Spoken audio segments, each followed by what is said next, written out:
this public health order, based on the data that we've presented, means that the entire state is in the same operating place. And what do I mean by that?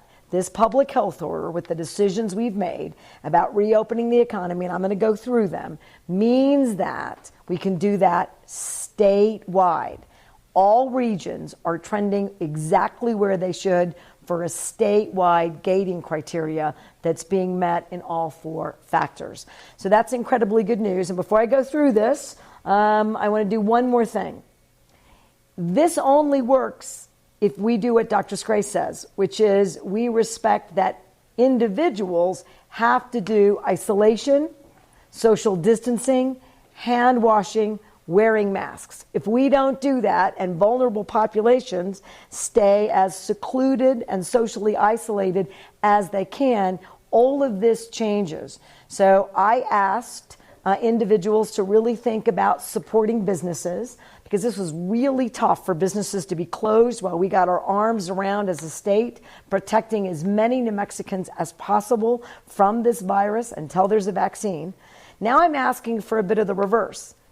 As businesses did their part to protect New Mexicans, we have to protect businesses that we continue to expand in terms of opening the economy by respecting that they can't stay open if you don't stay home when you can, wear a mask, wash your hands, and socially distance yourself from other human beings to the extent that you can, and we maintain those small group environments. That's how we can coexist. We support the economy, our local businesses support you by having COVID-safe practices. So let's go to the slide and talk about what's changing June 1st on Monday. So now restaurants can operate indoor dine-in services. So we called it a soft opening. We did patios yesterday. And now on Monday, we're expanding that to dine-in. So not just patios, 50% of the maximum occupancy. And why do we do that? Because that's the only way that we can get folks to be 6 feet apart and socially distance themselves. Every business, including restaurants, has helped us to identify, create COVID-safe practices. And I'm going to talk about where you can find those. But here are some examples. Bar and counter seating are prohibited because you're too close. No standing service. Again, I've talked about the 6 feet of distance between tables of seated customers. We're going to discontinue service stations that require customers to congregate. And we have very stringent and regular sanitizing requirements, including trainings for employees on cleaning processes. So as a consumer, you need to support your favorite or your brand new restaurant that you're trying for the first time to make sure that they can achieve these. And again, I'm going to talk more about it, but additional COVID-safe practices and requirements can be found on cv.nmhealth.org or newmexico.gov. All right, next slide. All right, what else is going to be open on June 1st? Hair salons, barber shops, tattoo parlors, massage services, and nail salons. They can all operate at 25% of maximum occupancy. And again, they have to have industry-specific COVID-safe practices. Many of the businesses representing these industries have already been working with us to create New Mexico-specific, but based on CDC guidelines and best practices around the country. But if you're a business and you're not sure, again, we'll make sure that you've got access to all of the information which is on our websites. We want you to accept clients on an appointment-only basis to start June 1st. Remember, slow, steady, safe, and make sure that we can adopt all of these COVID-safe practices. Indoor malls may open at 25% of their maximum occupancy. Loitering prohibited. What does that mean? Standing around, gathering, still the worst possible idea to keep this virus at bay and to do everything we can to protect each other. Food courts must remain closed, again, because we're congregating in those confined areas. But we want indoor malls open, and we want the businesses who don't have outside interests to be able to support their consumer base, and we want those consumers to have access to their favorite stores. So those two things change June 1st. Next slide. All right, gyms may operate at 50% of the maximum occupancy. And again, they have their own industry-specific COVID-safe practices. For gyms that have pools associated with those gyms and their membership, pools may only be used for lap swimming and lessons of up to 2 students. And pools must also adhere to CDC guidelines for pools, hot tubs, and water playgrounds. And I think a lot of folks have minimized risk associated with pools. We're using the latest scientific, evidence-based information to make the decisions about what's in the best interest and safest for all New Mexicans as we return back to our gyms. Personal training also permitted for up to 2 trainees at a time. And again, there are additional restrictions that are based on how gyms operate. And those COVID-specific safe practices, again, are also on cv.nmhealth.org and newmexico.gov. Next slide. All right, more changes on June 1st. Drive-in theaters are now permitted. And I know that I think there was a lot of frustration by both businesses and New Mexicans about why those weren't open.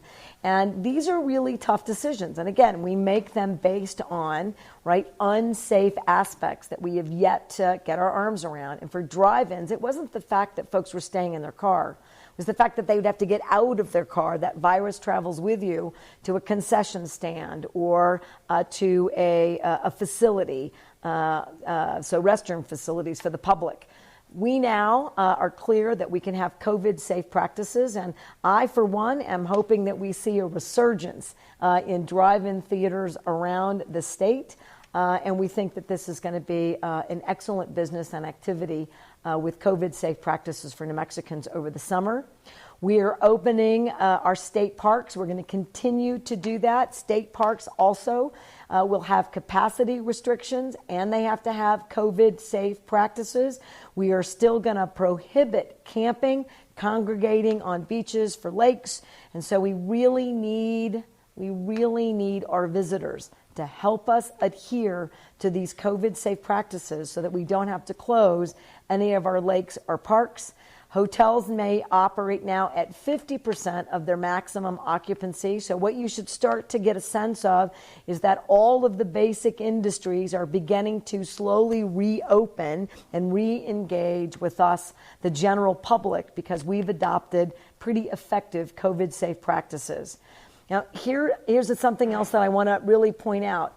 Basically, the 14-day quarantine for most travelers is still in effect. I mean, this is another high-risk area for every state, including New Mexico. However, we're amending that restriction because we have many businesses that are requiring business travel in order to, frankly, meet the requirements of either that essential business, the national labs, some of the bases, but we also have some businesses who cannot continue to function without expertise who's coming in the state, including the courts, who, to have fair justice, need to have experts in a particular area or topic for a trial, need to be able to fly in. So we'll have COVID-safe practices that we will implement. All of those folks will undertake them, and we can lift then the 14-day quarantine for certain businesses and certain travelers. Again, we left this in, but I'm going to get asked this particularly for parks. As we're opening parks, these efforts now apply to the entire state. And I want to talk about how hard it's been for businesses, individuals, and consumers, people who live in the northwestern region of the state. They've been behind the rest of the state. Some communities, as you're aware, have had kind of a lockdown or strict quarantines. So it's been really tough. And because of their swift, strict actions, they, frankly, have caught up with the state, although we're still seeing too many cases and we're not seeing rapid declines of cases. So we've got work to do, and the rate of positivity is still much higher particularly in communities of color in the northwestern region of the state than it is other places. So we are paying attention to those issues, which is why we'll do more testing, more contact tracing, and more work to help slow the spread of the virus and to make sure that the northwestern region and all those counties in the state continue to be in good, safe gating practices. Now, I'm going to just make sure, do I have any more slides? All right. So, okay, I thought I did. So what remains the same? So retailers and houses of worship may operate at 25%, that's the same, of maximum occupancy.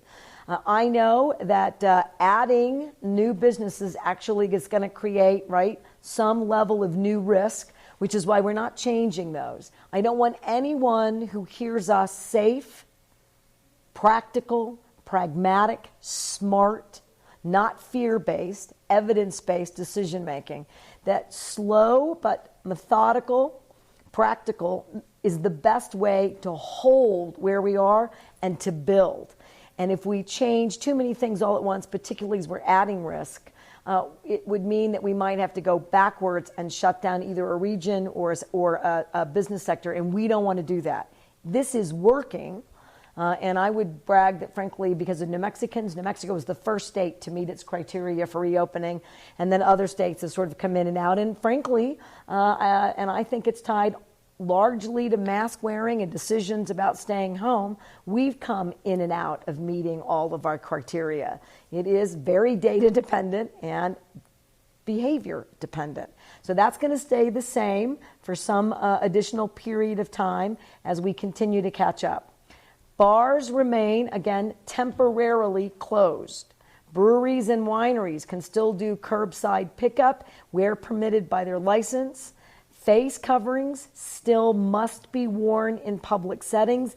This is a huge positive factor in staying the course with opening up businesses. Mass gatherings and congregational settings are still unsafe and prohibited. And I still need people, I know this feels a little odd. Businesses open, stay home. Restaurants open for dine-in, stay home. If we do too much all at once, then we'll see a rate of spread that will create problems in holding our gating criteria and making sure that we're protecting New Mexicans and our healthcare workers. And if you're sick or vulnerable, absolutely do not go out unless you absolutely need to. And I know that the stresses and the behavioral health issues from staying isolated and at home for people of all ages is growing increasingly hard and challenging. And that is a public health issue that we're aware of, which is why we're standing up so many of our counseling, telehealth, and related behavioral health systems. I would argue as good as they are, Dr. Grace and Secretary Kunkel, it's not good enough. Nothing replaces contact with your family, contact with the outside world, the ability to make a difference in other people's lives as part of our own personal satisfaction. So this is really tough, but this is still really necessary to keep you safe. But I also want to be supporting our local economies. So if you're wearing a mask and you're practicing COVID-safe practices, we can continue to expand on reopening the economy. And where we're headed is for more of these dining, sit-in, entertainment kinds of businesses and industries.